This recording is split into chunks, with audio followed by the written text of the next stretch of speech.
We've been talking about ratios, and now we're going to talk about rates. And so we're going to talk about how you get from a ratio to a rate. So the first thing we need to talk about is what is a rate? So, what is a rate? So a rate is just a comparison of two quantities measured in different units. So a ratio was just comparing two quantities. This one it's measured in different units. So the main difference between a ratio and a rate is now you're going to have the word units. So we're going to compare two units instead of just comparing two quantities. So we're going to compare two different units. So let's go through some examples of what a rate could be. So a rate could be miles per hour, words per minute, dollars per hour. So a rate has to have a unit with it.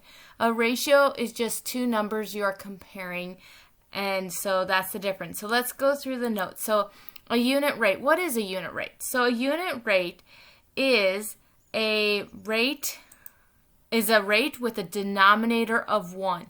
So if the denominator, the bottom number, is 1, then it's a unit rate. To change a rate to a unit rate, you need to divide the first number of the ratio by the second number of the ratio.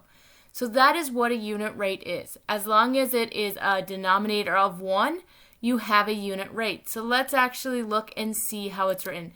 So the way you write rates using the symbol, you use the symbol that looks like a division sign. Make sure it's the division sign, not the other one, or it won't work. And this is read as per, miles per hour. And so that's how I'm going to write it. So let's go through some actual examples of how to do this. So we have 75 miles driven in 3 hours.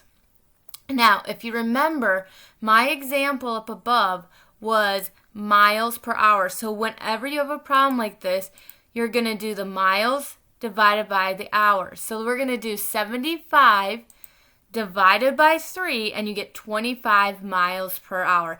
And remember, this slash means per, so we don't have to write per, we just write the slash. The next one, 40 bicycles sold in 8 hours. So we want to figure out how many bicycles in 1 hour. So if it's a time, it's always going to be how much in that amount of time. So we're going to go 40 divided by 8, which is 5. So it's 5 bicycles per hour. That's a lot of bicycles they're selling per hour. Next one, 228 students on 6 buses. Well, we want to figure out how many are on each bus. So we're going to go 228 divided by 6, and you get 38 students per bus. And then the last one, 144 words typed in 3 minutes. So we're going to go 144 divided by 3 to figure out how many words per minute, and that is 48 words per minute. So now you can try 6 more problems, and then we will go to the next thing.